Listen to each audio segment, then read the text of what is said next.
இப்பெல்லாம் அவன் நினச்சி கூட பார்க்கலண்ணா.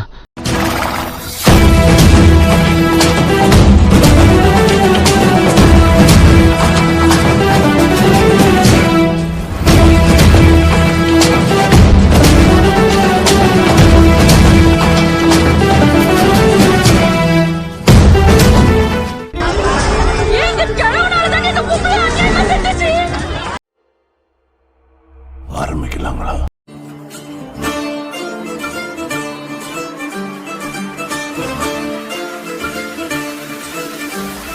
பாத்துராதலா அப்படின்னு சொன்னாங்க. ஆனா வன்மத்தை கக்காதீங்களா அப்படின்னு சொல்லிட்டு வம்படியா போய் ஓடிடியில் ஓடி போய் பார்த்து இப்போ மண்டையை போட்டு உருட்டிக்கிட்டு என்ன பண்ணுறதே தெரியாமல் உட்காந்துருக்கேன். ஸோ யாரை பற்றி பார்க்க போகிறோம் அப்படின்னா தாத்தா வந்து 7 மணிக்கு வராரு, 7:30 தர போறாரு. நாங்க 7:30 கொடுத்துட்டாரு. நல்லா வெளியூர்ல இருந்து நாங்க வந்துட்டோம்னா அவ்வளவுதான், நம்மள முடிச்சு விட்டீங்க போங்க. அதை பத்தி தான் இன்னைக்கு பார்க்க போறோம். உங்க வண்டவாளத்தெல்லாம் வீடியோ எடுத்து கொடுத்தது உங்க பொண்ணு தான். என்னடி இதெல்லாம்? தப்பு யார் பண்ணாலும் தண்டனை கொடுக்காம விட மாட்டா இந்த மஞ்சு. ஓப்பன் பண்ணாலே வந்து நம்ம இந்திய தாத்தாவை காமிச்சுவாங்க அப்படின்னு ஒரு எக்ஸ்பெக்டேஷனோட உட்காந்து பெரிய தப்பா போச்சு.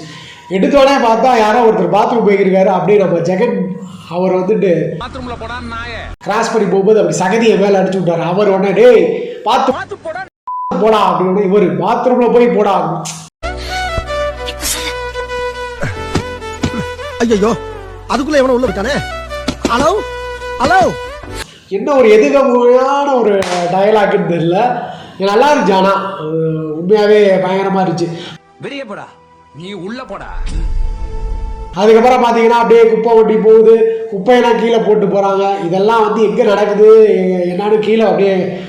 நான் வெளியே எடுக்கலனா என்ன செய்வ? இருக்கிற திருட்டு வழிப்பறி கேஸ் எல்லாம் ஒம்பேல போட்டு உள்ள தள்ளிடுவாங்க. இப்ப ஒரு லொகேஷன்லாம் மென்ஷன் பண்ணுவாங்களா, அந்த மாதிரி மென்ஷன் பண்ணி தான் ரொம்ப நல்லா இருக்கும். ஏன்னா தமிழ்நாட்டில் அந்த மாதிரி நடக்குதா என்னன்னு தெரியல எனக்கு. ஏன்னா இவங்க இப்போ அவங்க என்னோட தூய்மை பணியாளர்கள் வந்துட்டு பயங்கரமாக ஒர்க் பண்ணுறாங்க. 24 ஹவர்ஸும் அவங்க லீவு கிடையாது, எதுவுமே கிடையாது. சுதந்திர தினம் இன்னைக்கு. ஸோ இன்னைக்கு கூட ஒர்க் பண்ணிட்டு தான் இருக்காங்க. சோத்துக்கு திண்டாடணும், 4 காசு சம்பாதிக்கணும்னா சாவணும். அப்படியே படம் வந்துட்டு அப்படியே கொஞ்சம் ஸ்பீடப் ஆகுது. ஆகிட்டு பார்த்தா ஒவ்வொரு டிபார்ட்மெண்ட்லேயும் ஊழல் நடக்குது, இவங்களால இவங்க இறந்து போகிறாங்க, இதனால இது உருவாகுது அப்படின்னு சொல்லிட்டு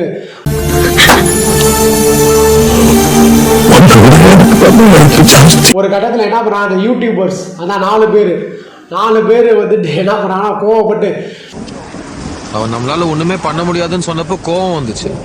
இந்த நாட்டை திருத்தி ஆகண்டா, ஏதாவது பண்ணி ஆகண்டா, நம்மளால ஒன்றும் பண்ண முடியாது. தப்பு தப்பு தப்பு, எப்பேற்பட்ட மகானவர், அவரை தப்பா பேசிட்டேனே. ஆனா சங்கர் சார் படம் அப்படின்னோடனே நமக்கு எல்லா பேரும் என்ன ஞாபகம் வரும், பிரம்மாண்டம். ஸோ அதுக்குள்ள யூடியூப் சேனல் ரன் பண்ற 4 பேர் இருக்காங்களே, அவங்களுமே வந்துட்டு பிரம்மாண்டமா தான் கான்செப்ட் பண்றாங்க உள்ள. அதுதான் நமக்கே வந்து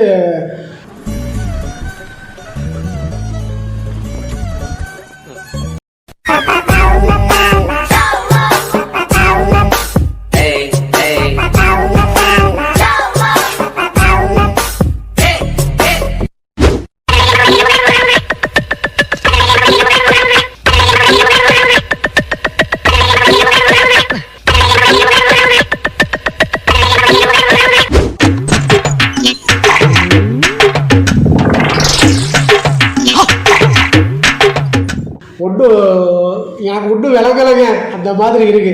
ஏன்னா யூடியூபர்ஸ் வந்துட்டு எவ்வளோ கஷ்டப்படுறாங்கன்னு நமக்கு தான் தெரியும். ஒரு மைக்கு வாங்கினா இதெல்லாம் 200 போகிற மைக்கு வந்துட்டு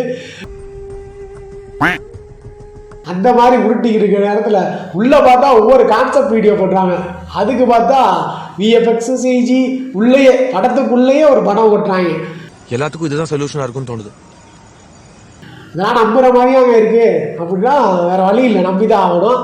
ப்ராக்டிக்கலாக எப்படிரா ஒரு வழியாக என்ன பண்ணாங்க, ஹேஷ்டாக் 4 பேர் ஹேஷ்டாக் பண்ணால் ட்ரெண்ட் ஆகிடலாம். அதாவது அவர் எங்கே இருந்தாலும் பார்த்துருவார்.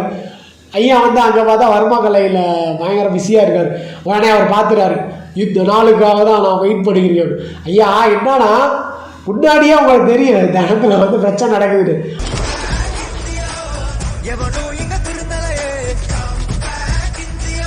அந்த பிரச்சனையை உருவாக்காம அந்த பிரச்சனையை வந்துட்டு முடிக்கிறதுக்கு தானே ஐயா நீங்க இருக்கீங்க.